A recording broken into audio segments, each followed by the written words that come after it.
Hello friends, എല്ലാവർക്കും ഒരു പുതിയ വീഡിയോയിലേക്ക് സ്വാഗതം. It's me Akhil Satheesh and welcome to Akhil Satheesh world. ഈ വീഡിയോ കാണുന്ന എല്ലാവരും കേരളത്തിലെ 14 ജില്ലകളിലുമുള്ള വിദ്യാർത്ഥികൾ വളരെ സേഫ് ആയിട്ടിരിക്കുക. വീണ്ടും ഒരു കാലവർഷം വരികയാണ്. അടുത്ത 5 ദിവസങ്ങളിൽ കേരളത്തിൽ ഇങ്ങോളമുള്ള ജില്ലകളിൽ പല വിധത്തിൽ മുന്നറിയിപ്പുകളുണ്ട്, വാണിങ്ങുകളുണ്ട്.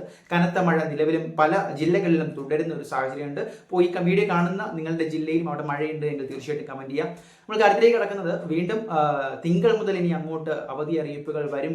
അതായത് വരുവാനുള്ള ഒരു സാഹചര്യം നിലവിലെ കാലാവസ്ഥ വകുപ്പിന്റെ മുന്നറിയിപ്പുകൾ പ്രകാരമുണ്ട്. അപ്പോൾ നിലവിലെ നമുക്ക് സാഹചര്യം എന്താണ് എന്ന്, ഏതൊക്കെ ജില്ലകൾക്ക് നിലവിൽ റെഡ് അലർട്ടാണ് നമ്മുടെ തിങ്കളാഴ്ച ഉള്ളത് എന്ന് നോക്കാം. അതിന്റെ അടിസ്ഥാനത്തിൽ കളക്ടർമാരായിരിക്കും ഒരു അന്തിമ തീരുമാനം എടുക്കുന്നത്. നമുക്കൊക്കെ അറിയാം, ഇപ്പോഴത്തെ ഒരു സാധാരണ ഒരു നോർമൽ ട്രെൻഡ് നോക്കിക്കഴിഞ്ഞാൽ റെഡ് അലർട്ടുള്ള ജില്ലകളിൽ കളക്ടർ അന്നേ ദിവസം തലേ ദിവസം അവധി പ്രഖ്യാപിക്കുന്നത്, പ്രൊഫഷണൽ കോളേജുകൾ ഉൾപ്പെടെയുള്ള വിദ്യാഭ്യാസ സ്ഥാപനങ്ങൾക്ക് അവധി പ്രഖ്യാപിക്കുന്നത് പതിവായി കഴിഞ്ഞിരിക്കുന്നു. അത് വിദ്യാർത്ഥികളുടെ സേഫ്റ്റി, അതുപോലെ തന്നെ രക്ഷകർത്താക്കളുടെ കൺസേൺ എല്ലാം കൂടി മുന്നേ എടുത്തുകൊണ്ടാണ്. അപ്പോൾ നിലവിൽ ഇന്നത്തെ കൂടുതൽ ജില്ലകളിലുള്ള റെഡ് അലർട്ടും മറ്റു മുന്നറിയിപ്പുകളും എന്തായാലും അവിടെ നിൽക്കട്ടെ. നമ്മൾ തിങ്കളാഴ്ചയിലേക്ക് വന്നു കഴിഞ്ഞാൽ കൃത്യമായിട്ട് നോർത്ത് കേരള, അതിൽ തന്നെ എടുത്തു പറയാനുള്ളത് വിവിധ ജില്ലകളിൽ ഓറഞ്ച് അലർട്ട് ഉണ്ട്. പക്ഷേ റെഡ് അലർട്ട് ഉള്ളത് ഈ ജില്ലകൾക്കാണ്.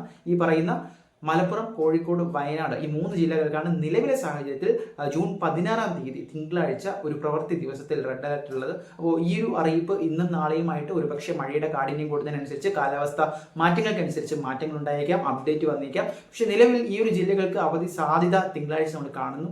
അപ്പോൾ സ്കൂൾ വിദ്യാർത്ഥികൾ ഒരുപാട് പേര് കമന്റ് വഴിയും അല്ലാതെയും ഒക്കെ ചോദിക്കുന്നത് കൊണ്ട് തന്നെയാണ് കളക്ടർമാരുടെ അവധി അറിയിപ്പുകൾ, അതുപോലെ തന്നെ വിദ്യാഭ്യാസ വാർത്തകൾ എല്ലാം തന്നെ നിങ്ങളുടെ മുന്നിലേക്ക് എത്തിക്കും. തൽക്കാലം മറ്റൊരു വീഡിയോയുമായിട്ട് നിർത്തുന്നു.